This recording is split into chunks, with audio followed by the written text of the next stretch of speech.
Alhamdulillahirabbil alamin wa bihi nasta'inu ala umuri dunya waddin. Assalatu wassalamu ala asyrafil anbiya wal mursalin, amma ba'du. Santriwan Rijalul Ghad kelas 9 sanawiyah Pesantren Persatuan Islam 50 Lembang. Alhamdulillah, pada kesempatan kali ini kita masih diperkenankan oleh Allah Subhanahu wa Ta'ala untuk mengadakan pembelajaran, walaupun pembelajaran ini dilaksanakan tidak secara tatap muka atau dilaksanakan dengan cara online atau daring. Mudah-mudahan semangat kita dalam belajar, semangat kita dalam mencari ilmu agama akan terus selalu ada, dan mudah-mudahan terus selalu tumbuh subur, sebab hanya dengan ilmu sajalah kita dapat menggali kekayaan dunia, dan dengan ilmu jugalah kita nanti akan mendapatkan kebahagiaan di akhirat.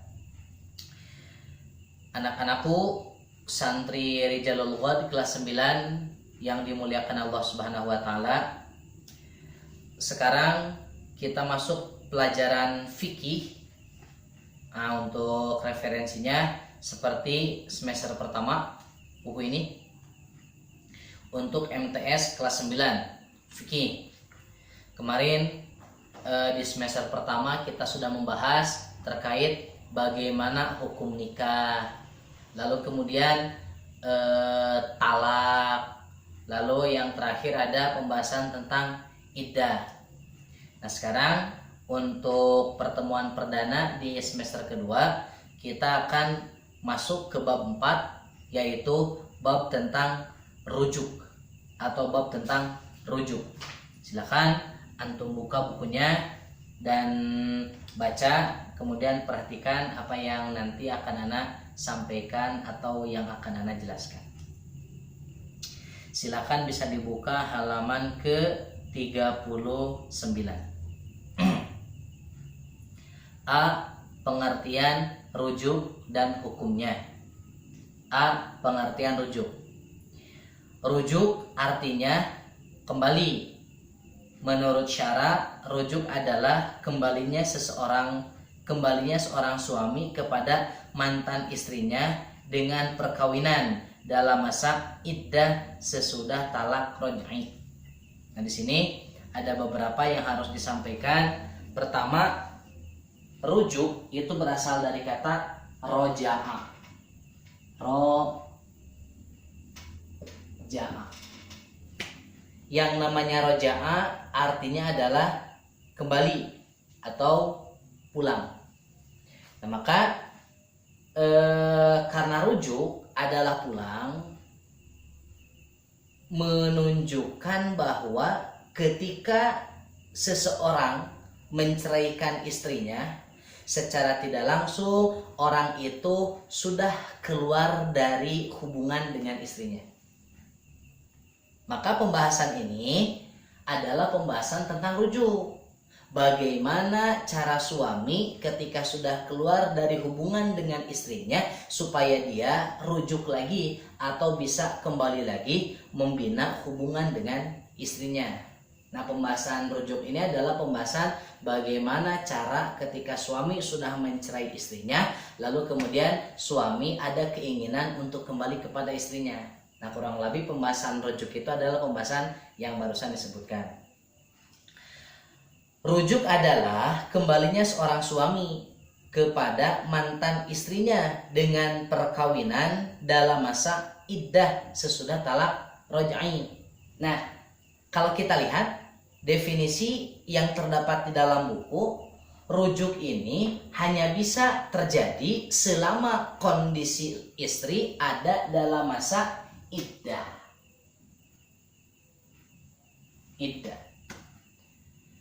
Berapa masa iddah? Nah, para ulama Dulu kan ana sudah menjelaskan yang namanya para ulama, apa yang namanya iddah. Para ulama menyampaikan salah sata kuruin, 3 kuru. Para ulama menjelaskan yang namanya 3 kuru, pertama bisa jadi maksudnya 3 kali suci dari haid. Yang kedua bisa juga maknanya 3 kali haid. Nah, kalau kuru berkaitan dengan haid, maka kita tidak bisa dengan tegas menyebutkan kuru itu 3 bulan atau kuru itu 4 bulan. Karena kuru berkaitan dengan suci atau berkaitan dengan haid, maka otomatis kuru itu tidak bisa ditetapkan. Tergantung masing-masing perempuan. Nah, di semester pertama kan Ana sudah sampaikan yang namanya kuru atau kondisi perempuan haid dan kondisi perempuan bersih itu kadang-kadang beda-beda. Ada yang perempuan itu normalnya haid 1 bulan 7 hari. Ada perempuan itu yang ketika hormonnya tidak tetap, dia tidak haid selama 2 bulan. Akhirnya ketika masuk bulan ketiga, dia haid. Nah, maka seandainya dia haid 2 bulan sekali, maka otomatis 3 kuru adalah 6 bulan. Kenapa? Haid yang pertama 2 bulan. Haid yang kedua 2 bulan kemudian. Haid yang ketiga 2 bulan kemudian. Nah, maka iddah bagi perempuan yang haidnya 2 bulan sekali adalah 6 bulan. Kenapa? Karena para ulama menjelaskan yang namanya kuru adalah haid atau suci. Cuman keumuman perempuan di Indonesia biasanya haid itu 1 bulan 1 kali.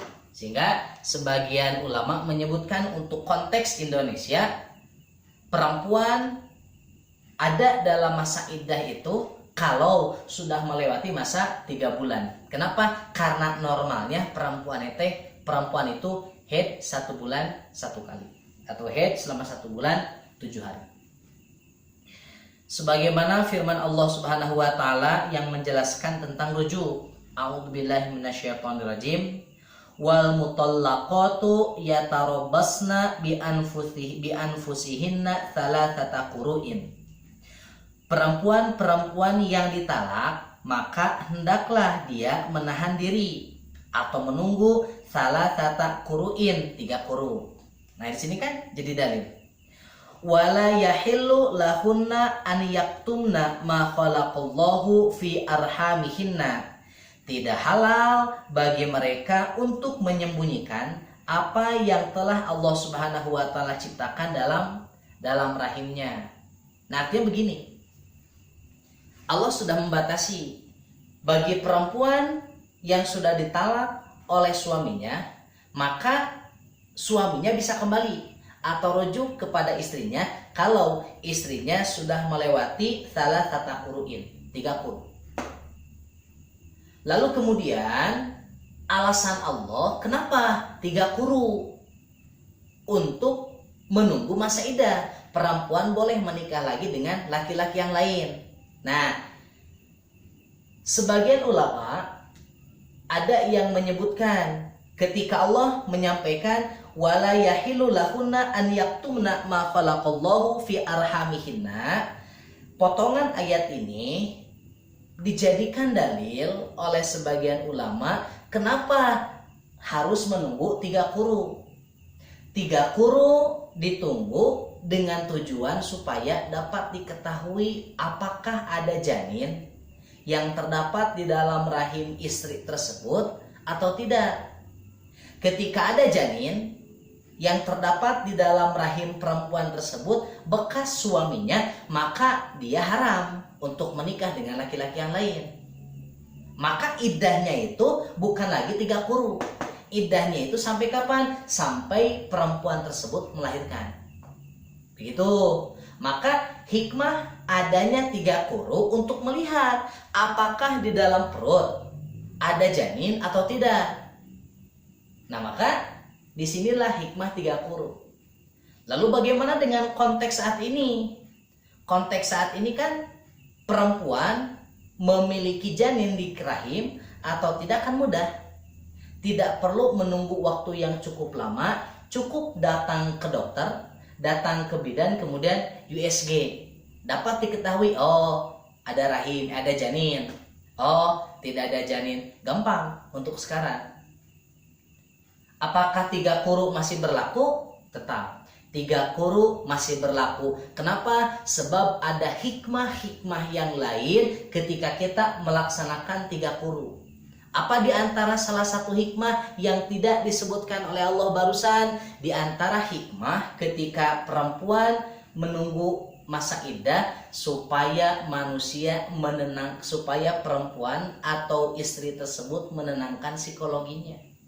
Kenapa? Yang namanya perempuan itu kan lebih mengedepankan rasa, lebih mengedepankan perasaan. Nah, seandainya perempuan bercerai dengan suaminya, padahal dia sangat mencintai suaminya, maka tidak mungkin 1 bulan dia mampu untuk menikah.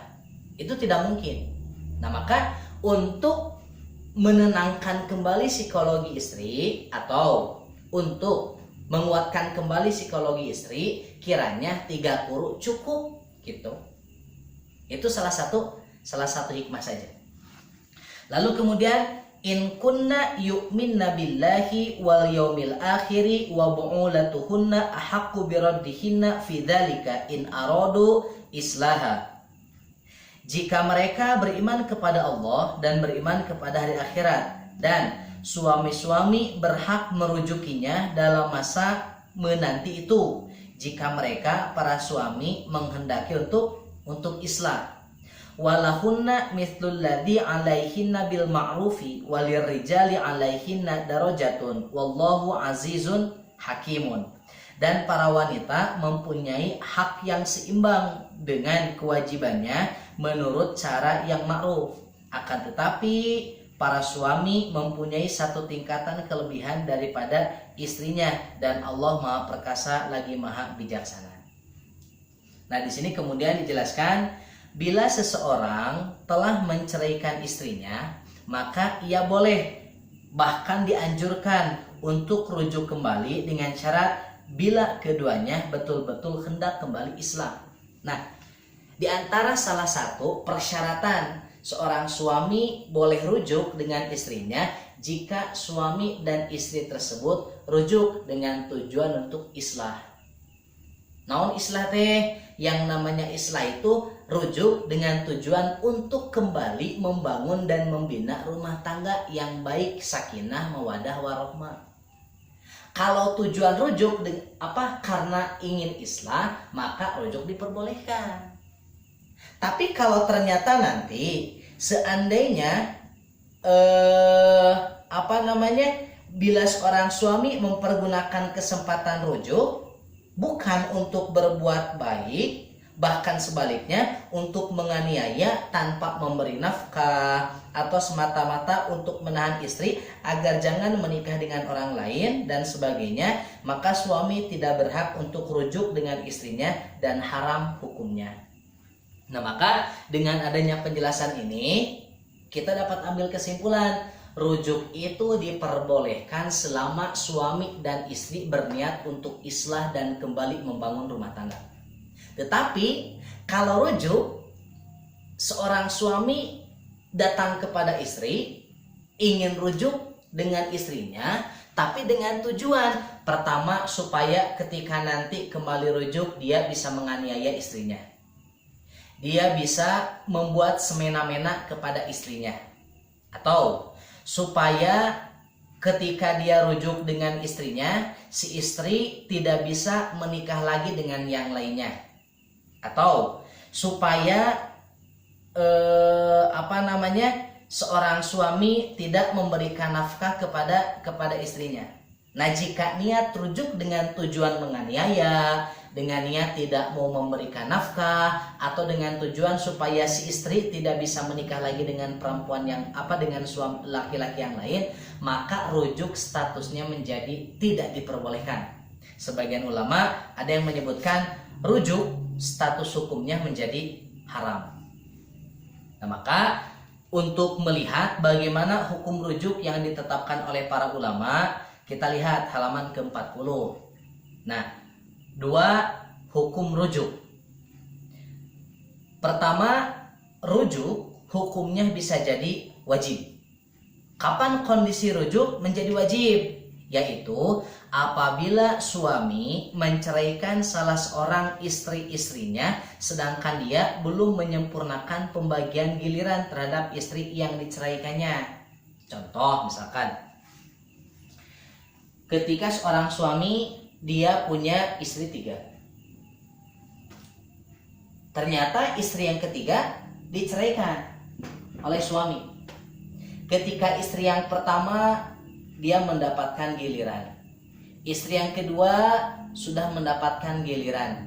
Ternyata sebelum istri yang ketiga mendapatkan giliran, si suami malah menceraikannya, malah mentalaknya.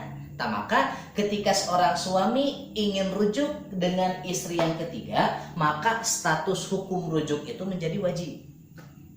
Kenapa menjadi wajib? Untuk menyempurnakan bagian dari istri yang ketiga, karena istri yang pertama dan istri yang kedua sudah mendapatkan giliran. Giliran apa yang dimaksud? Giliran untuk melakukan hubungan badan. Lalu kemudian hukum yang kedua, para ulama mengklasifikasikan ada hukum rujuk itu di samping wajib, yaitu haram. Kapan kondisi rujuk menjadi haram? Tadi kan sudah disampaikan, jika tujuan suami rujuk dengan niat untuk menganiaya. Yang kedua, supaya istri tidak menikah lagi. Yang ketiga, supaya suami tidak memberikan nafkah. Nah, di sini lebih dijelaskan lagi, apabila rujuk itu menjadi sebab mendatangkan kemadharatan bagi istri tersebut. Nah, kalau seandainya seorang suami dia ingin rujuk dengan istrinya, tapi ternyata ketika rujuk sudah terbayang bakal ada madorot yang lebih besar seandainya rujuk, maka rujuk statusnya menjadi haram.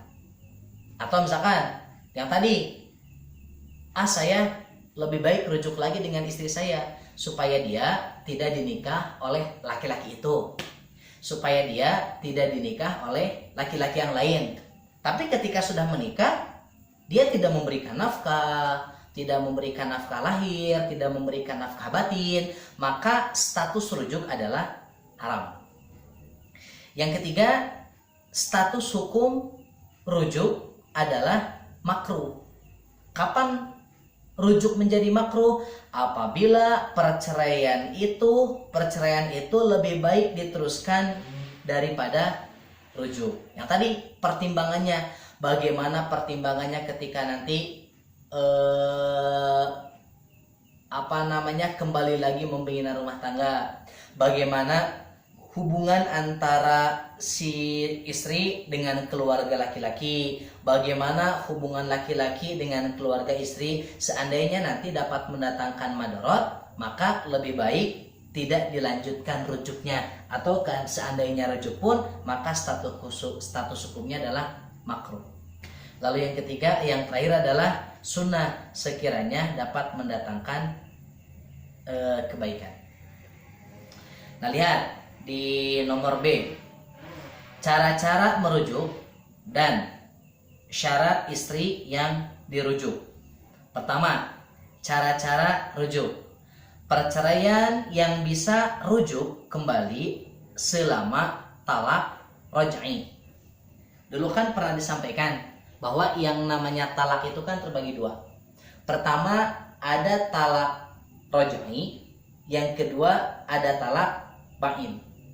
Talak raj'i seperti apa? Talak raj'i para ulama mengklasifikasikan, pertama selama masuk kategori talak 1 atau termasuk kategori talak 2.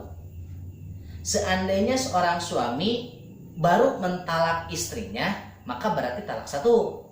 Lalu kemudian ternyata ketika sudah rujuk punya masalah lagi, maka dia masuk kategori talak 2. Selama masih masuk kategori masa iddah atau 3 quru, maka seorang suami berhak untuk rujuk dengan istrinya.